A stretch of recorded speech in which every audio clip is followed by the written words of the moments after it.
So with this lecture, we're going to finish chapter 16, which is the last chapter we're going to cover in the course. And we're going to pull both the consumption side of the economy, the general economy, together with the production side, which means we're going to complete our 2x2x2 model of general equilibrium. Now, let me go back. Let me share my screen here. Let's go back to where we were. And what we had was the Edgeworth exchange box. And in our Edgeworth exchange box, I'm just going to do it in one color now, we had the origin for individual 1 here, and the origin for individual 2 up here. And so along this axis was 2's consumption of X, and along this axis was 2's consumption of Y, and along this lower bottom axis was 1's consumption of X and 1's consumption of Y on this vertical axis from the origin in the lower left-hand corner. And what we said was that as long as the marginal rates of substitution of these two consumers were not equal, there were beneficial exchanges these two consumers could make. And as utility maximizers, they would take advantage of every beneficial exchange available to them. So they would trade to some point, regardless of where we started. You know, we said we could start anywhere. We could start up here at point A. And if, you know, the indifference curves through that point look like this, then the individuals, draw this a little bit differently, then these two individuals would have a whole myriad of potential consumption possibilities they could achieve through exchange that would be in this area here. So they would have incentives to trade. And in point of fact, you know, as we were saying, this marginal rate of substitution for person 1's steeper than the marginal rate of substitution for person 2. Person 1 would be wanting to trade away Y in exchange for X, and would be willing to pay more for a unit of X than the least amount the person 2 would accept. So they would find some middle ground there for exchange, and they would begin to trade away from point A. And our argument was that eventually they would achieve an equilibrium in their exchange in which all beneficial trades have been exhausted, and that equilibrium then would look like some point where their indifference curves are just tangent. So say this point B. And so the marginal rate of substitution for person 1 at B was equal to the marginal rate of substitution for person 2 at B, and there were no more benefits available to either through exchange. And since both were at, you know, at point B, there is no way to make either person 1 or person 2 better off from point B without making the other person worse off. We said that point B then was Pareto efficient. Now, the recognition that these two utility maximizing consumers will always trade their way to a Pareto efficient point is called the first fundamental theorem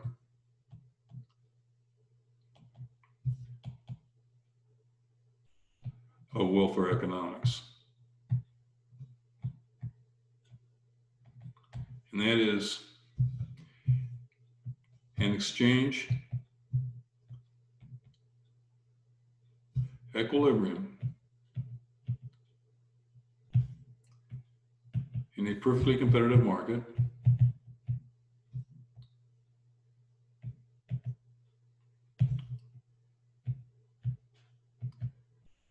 always be Pareto efficient.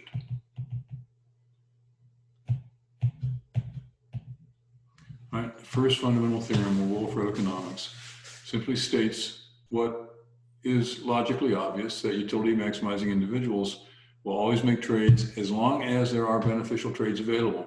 When there are no more beneficial trades available, then trading stops. We're at an equilibrium, and everyone is as well off as they could possibly be without someone else being made worse off, all right, through any other allocation.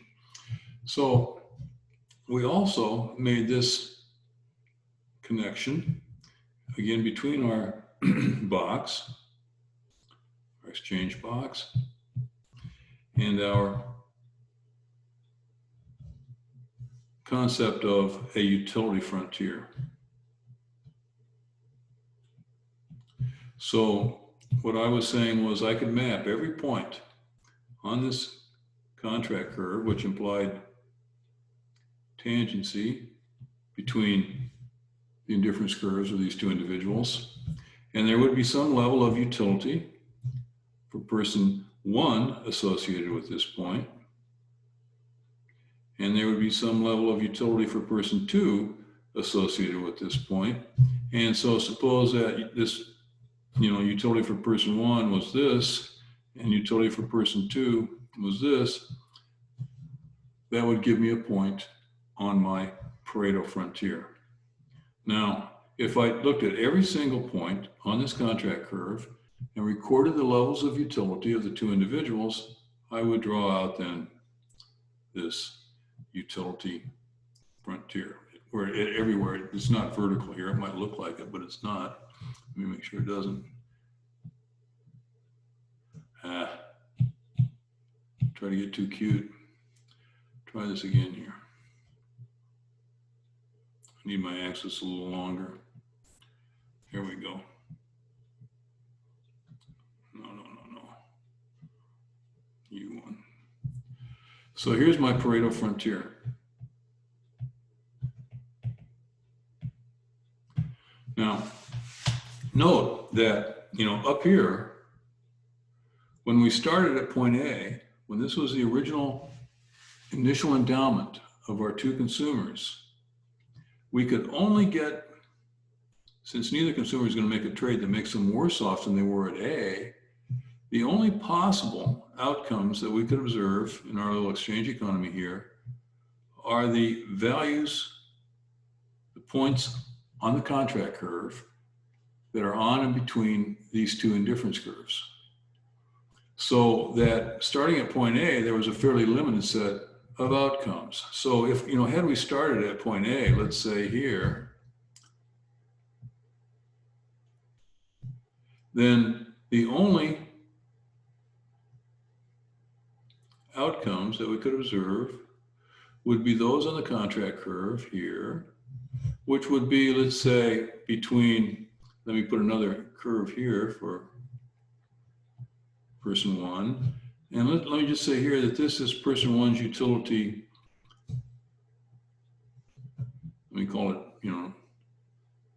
baseline utility U naught. And this would be the highest utility that one could get to through exchange starting at point A.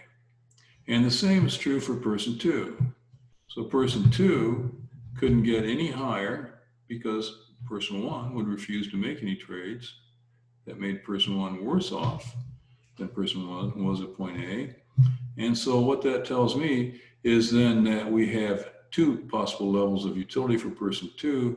This would be two's baseline utility, and this would be two's highest utility.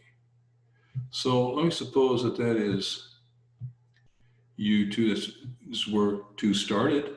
This would be the highest that two could get to. And the same for person one, this is person, the same for person one's initial utility would be, let's say, U naught, and the highest utility, person one could get to would be U prime, U1. So what that means is, for all practical purposes, the only points on the utility frontier that would be achievable by our society who started with initial endowment at point A would be this region of the utility frontier. So the question is, suppose a society doesn't like that. Suppose a society would like to reallocate utility from person one to person two. In other words, suppose a society would prefer to be somewhere up on this interval of the utility frontier, but it can't get there if the initial allocation is point A. So, and we might think of why does society want to do that? Well, you know, for this we define this notion of a social welfare function. In a social welfare function, you know, in essence, it aggregates the utilities of all the individuals. Here's my utility Pareto frontier.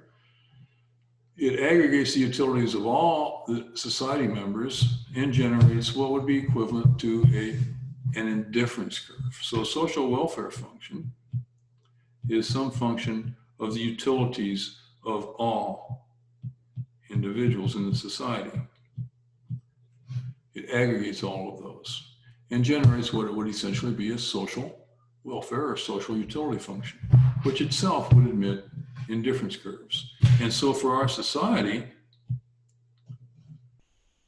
you know, where would the society prefer to be on this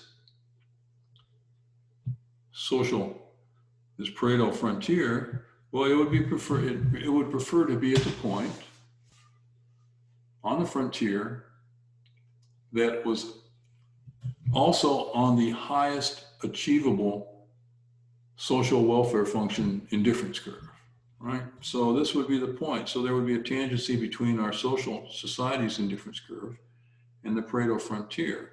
And so the society says then, well, this is really the point we want to be. We want one to have this much utility, and we want two to have this much utility.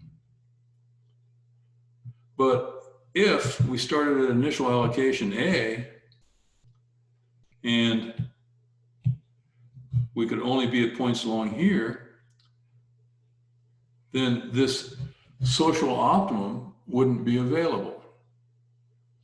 So the second fundamental theorem of welfare economics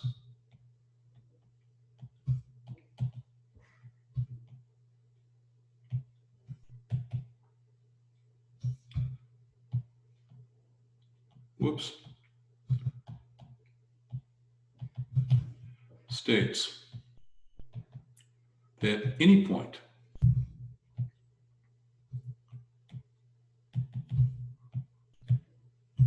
on the Pareto frontier can be achieved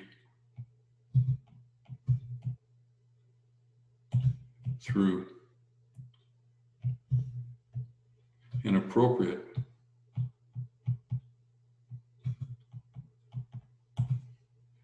redistribution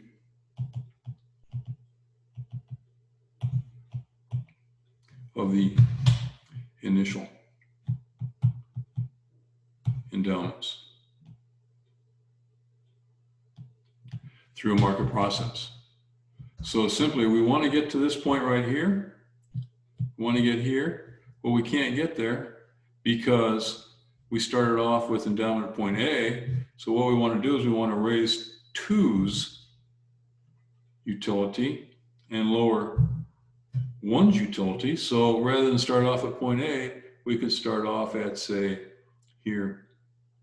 We could take some Y away from person 1 and give it to person 2 and change the initial endowment, at which point then the market process would proceed from that point, and it might get us here to this point A. All right, I mean, in point of fact, we could just change the initial endowment so that we're actually at this particular point on the contract curve, the point on the contract curve associated with this ideal set of utilities. Now that assumes redistribution, which of course is a redistribution in essence of income. All right, so let's move on. Let me go back to my box here and make one more observation.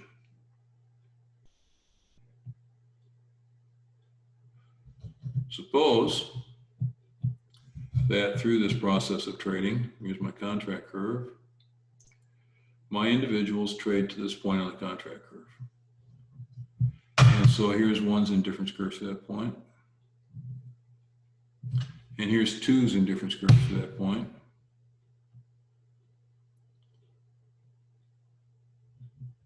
And they're just tangent right there. And we're saying that the marginal rate of substitution for person one at, let's call it point A, at point A is equal to the marginal rate of substitution for person two at point A. But we also know this. We know that in a world with money and prices, so far we've only been bartering. They've only been, making trades, physical trades. But if we introduce the idea of money, then that introduces the idea of prices. And we can bring in the idea of our individuals choosing optimal consumption bundles by virtue of responding to price signals. So in essence, this says that for this to truly be an equilibrium in a world of prices, what we would have to have is in essence a budget constraint that would go through that point and through the initial endowment. Maybe I shouldn't have called this point A, but let me call this initial endowment.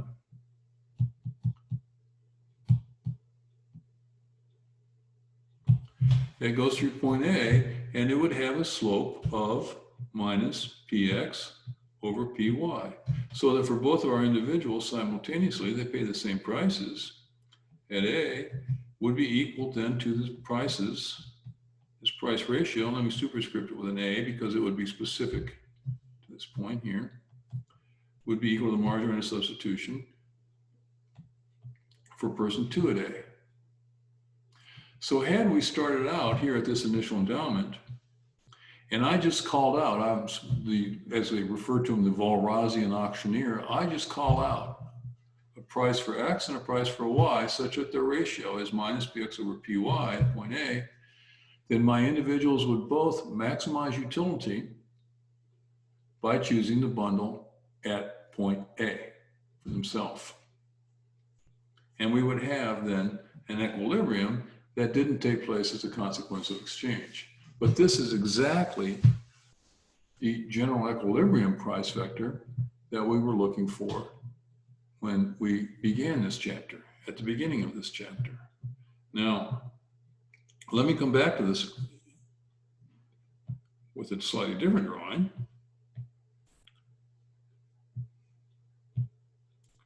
And note that if we started out here at initial endowment, I'll call the initial endowment here A, and here are our individuals' indifference curves. Well, I'm not going to draw their indifference curves through here quite yet. So my Walrasian auctioneer calls out a price. Now note this, we have to go through this initial endowment because this becomes their budget constraint line. So whatever prices prevail places a value on their initial endowment, which is what they have to spend. So my auctioneer calls out some price. It looks like this. So this is the price of X and price of Y that he calls out. And what I suppose is this. I suppose a person one then says, okay, I would like to be here at point B when those prices exist. And person two says, well, at those prices, I would like to be here at point C. All right, so we can only be at one point in the box. One's utility maximizing choice would be B. Two's utility maximizing choice would be C. Well, that means a couple of things here. That means that on the one hand, 1 wants this much Y, 2 wants this much Y, so we have a surplus of Y.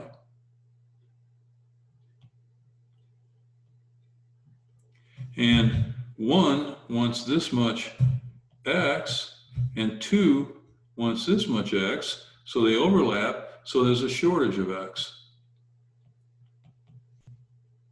So what's going to happen? There's a shortage of X and a surplus of Y. So my auctioneer is going to have to raise the price of X and lower the price of Y. And so he calls out a new set of prices that reflect a higher X and a lower Y. So I would have a steeper budget constraint line.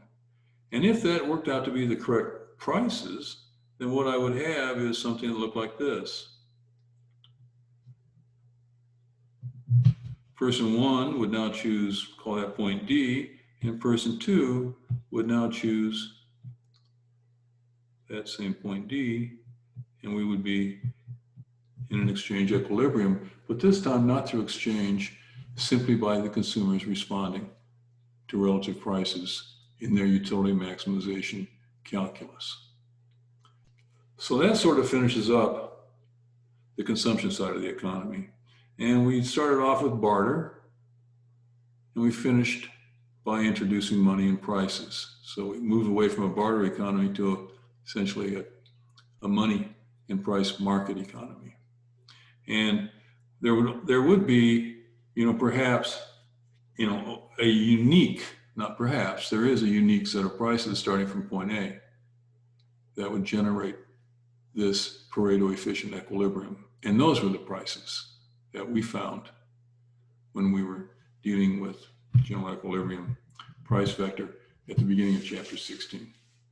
Now let me move on to the production side here. And we'll do this quicker because we've put together the tools. I want to do another box.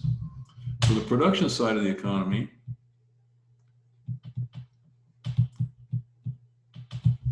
we assume this. We assume that, and we could think of this as, each of our households having some amount of, capital. Each has some initial endowment of capital, which implies that our economy has a fixed amount of capital. And we could think of this as L1 plus L2. Each household has some endowment of labor. And so our economy has an endowment of labor. And we said that we have, production technology, which uses labor and capital for X, and for Y as well, we have a production technology, G of Ly, KY. So we have a fixed endowment. That's what we always think of. This is why resources are scarce, because our consumption goods are scarce. Consumption is limited because we have a limited or finite endowment of the factors of production. Now, what I have here then, I'm going to generate what I call a production box. And this is going to be, conceptually, works exactly the same way. I'm going to have the origin down here for the industry producing X, and the origin up here for the industry producing Y. And then I have, a box. The dimensions of my box are going to be the endowment of capital and labor that my economy has. And so if I put an isoquant map in here for, industry X, I get a series of isoquants. And if I put an isoquant map in here for firm producing Y, they're going to be convex to its origin, which is in the northeast corner. So here are all the isoquants for firm producing Y. So I get these overlapping isoquant maps on this box that has dimensions of the endowment of capital and labor in my economy. Now, wherever we start in our box, we're going to get the same sort of result that we got with the consumption side, because we're going to assume that firms are profit maximizers. So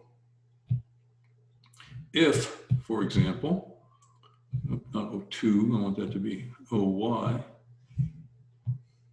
I want this to be OX. Suppose that our capital and labor were allocated. Again, we're going to be exactly 1 point in this box. We're assuming no unemployment because we're assuming that factor prices are perfectly flexible in this perfectly competitive world. And so factor markets are perfectly competitive. So the market's always clear.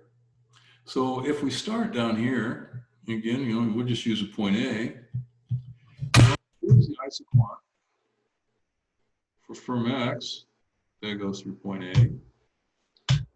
And here's the isoquant for firm producing Y. That goes through point A. And what do we observe? We observe, again, remember the slope of the isoquant is the marginal rate of technical substitution. So at point A, the marginal rate of technical substitution for the firm producing X is not equal to the MRTS for the firm producing Y at point A. Now, what that means is,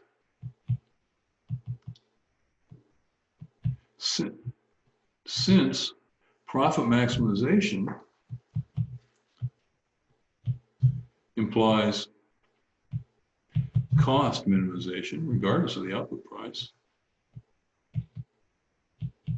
minimization, and cost minimization occurs, and cost min occurs where the MRTS for any firm is equal to the wage rental ratio. So that's a precondition. And the MRTS is the slope of the isoquant. Well, when the two slopes of the isoquant are equal and both firms pay the same wage rate and rental rate, then that means at most only one firm could be maximizing profits, because at most only one firm could be minimizing costs. So if, for example, this was the wage rental ratio,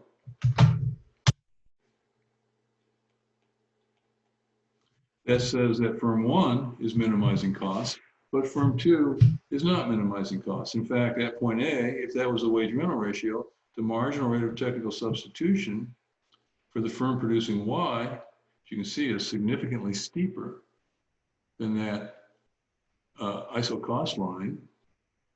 So at point A, the marginal rate of technical substitution for the firm producing Y is greater than the wage rental ratio.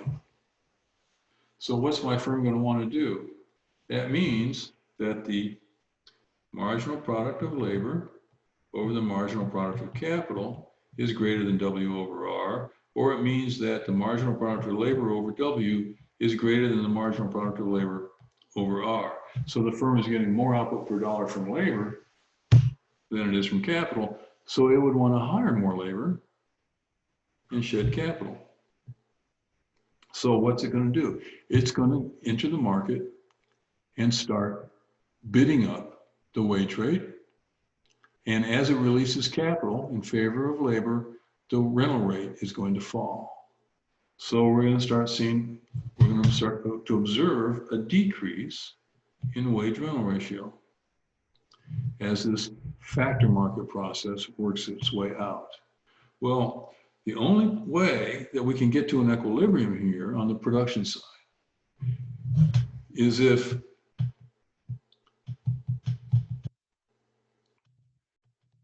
both firms are simultaneously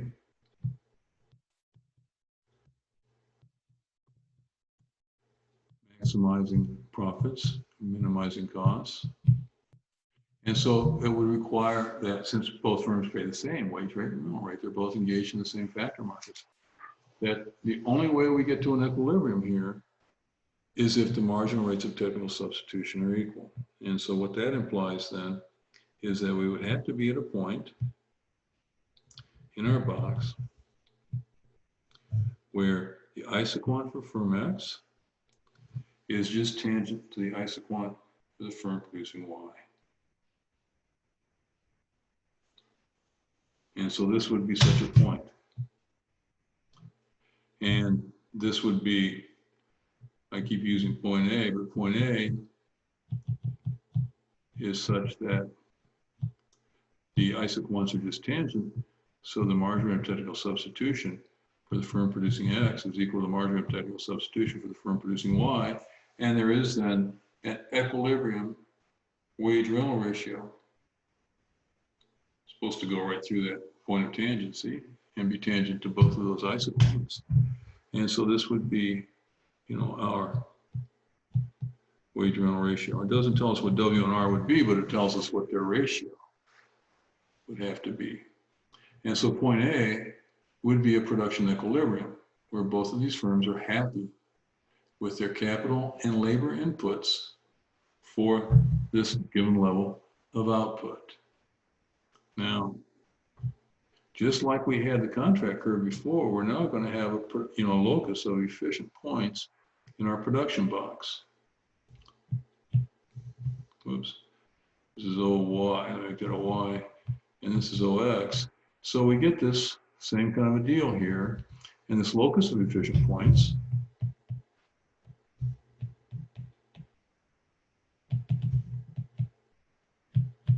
is the set of allocations of labor and capital. So, which, also implies for both together, and where they sum to the total endowment of that factor, is a set of these points such that the MRTS for firm X is equal to MRTS for firm Y. So it could be anywhere. We could be anywhere in this box. It doesn't really matter. It matters for what quantities are being produced, but it doesn't matter from the perspective of both firms are simultaneously minimizing costs for their respective production levels. And what that means then for us is efficiency, productive efficiency. Resources are allocated all along this locus of efficient points between these two sectors, X and Y, such that for the levels of output, both are producing a minimum cost, and there's no way we could get more output out of one sector without reducing the output from the other sector. It doesn't necessarily mean that this is where we want to be at any given point on this locus of efficient points, but at the very least, for our economy to be efficient, we have to be producing everything at minimum cost, and we have to be using all of our resources in such a way that their allocation means there is no way to increase any output from one sector without decreasing the output from the other sector. It's the same Pareto idea, exactly the same. So this is, Pareto efficiency in terms of our productive sector here. Now, think about this. This implies some level of output. So let's suppose that this is firm one producing 10 units of output. This isoquant is 20 units of output. This one's 35. This one's 55. And this one's 60. And this is 80 units for firm two, 65 units for firm two, 50 units for firm two, 30 units for firm two, and 10 units for firm two. Then what I can do here is I can say, all right, here is the output of X and the output of Y. What do I have there? I had 10, 20, 35, 55, 10, 20, 35, 55, and what? And 60. And for Y production, I had 80, 65, 50, 30, 80, 65, 50, was it 50, then 30, 50, 30, 10. So 50,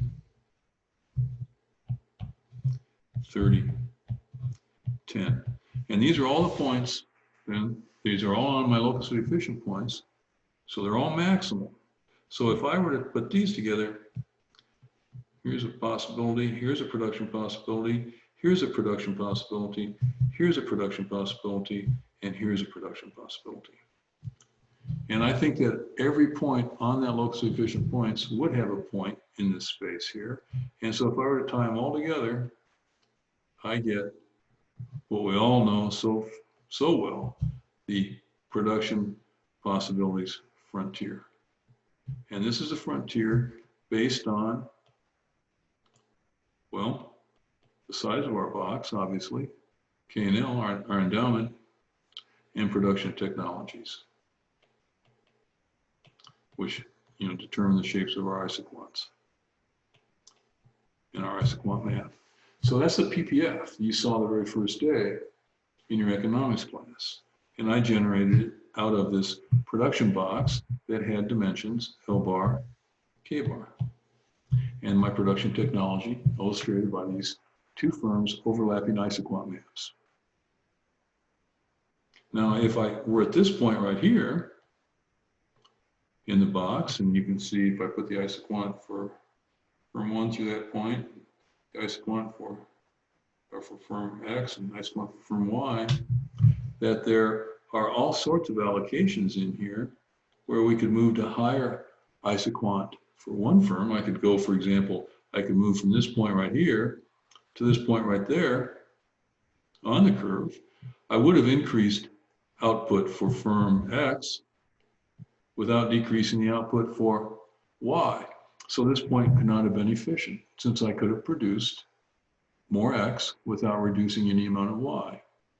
And so clearly that would be a point, say, inside the curve, because I can get more X without reducing my output of Y. So here I generate from our technologies the production side of the economy. So let me redraw my PPF here. And here it is. Now, here's where my 2 by 2 by 2 model comes together. I got my two sectors, production sectors, and my fixed amount of capital and labor that generate my PPF. Now let me just pick a point on here. I'll stick with my tried and true A. If we're producing in our economy at A, this establishes the size of the production box for our two consumers. So here's where the box comes from. And note that the slope of the PPF, recall this, you've been shown this many times, but the slope of the PPF is really the slope is the negative of the marginal cost of X over the marginal cost of Y, which says that if our firms are profit maximizers and their marginal costs are set equal to prices, it's going to be equal to the negative of the price ratio. Okay. So the marginal cost of X was twice as great as the marginal cost of Y. It would require that we give up 2 Ys in production in order to get an additional X.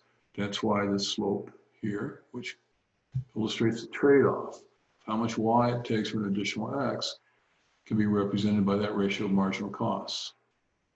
So here's my box. And now, I allocate this amount of X bar and Y bar between my individuals, and that, that's a complication we're not going to get into here because it's too much, but it would depend on what the wage rental rates are and how much capital and labor each household had. So that would determine their incomes and what, they can buy. So, here I am now at, let me call this, this is inside my box, A prime. And here would be the contract curve between my two households. And if we're at A, then I have to take this slope, because this is the price ratio, and I have to go through that point on the box, that in the box, keep it inside my box. Remember, this is a sink, same price ratio is here. These two, this line here and that and this line here are parallel because the price ratio is determined right here. Well, let me suppose at that point, then, that person 1 would prefer that amount, person 2 would prefer that amount.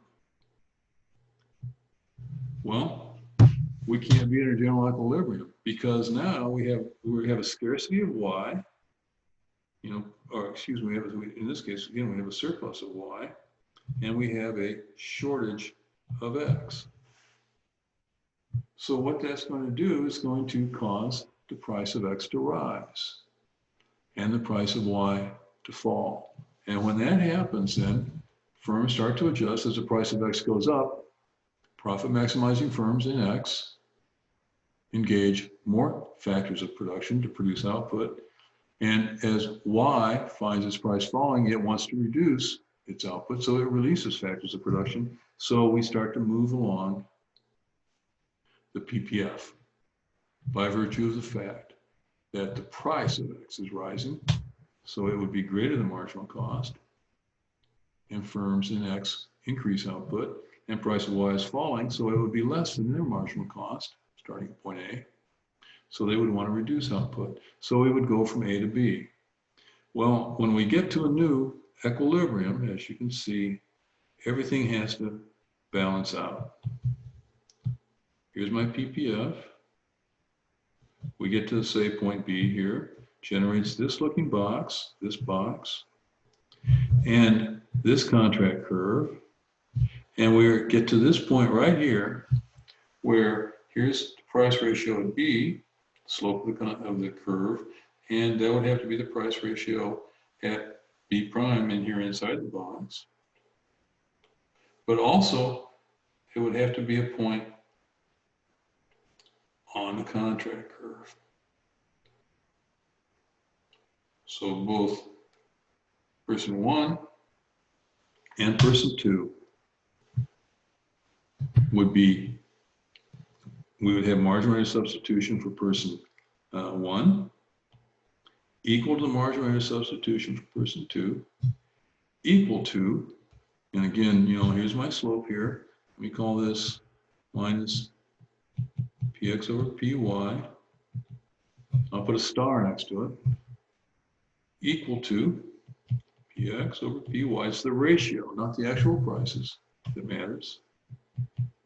The actual prices could be anything, but they have to have this ratio, and that would be equal to the marginal cost of X over the marginal cost of Y, which is referred to then as the marginal rate of transformation.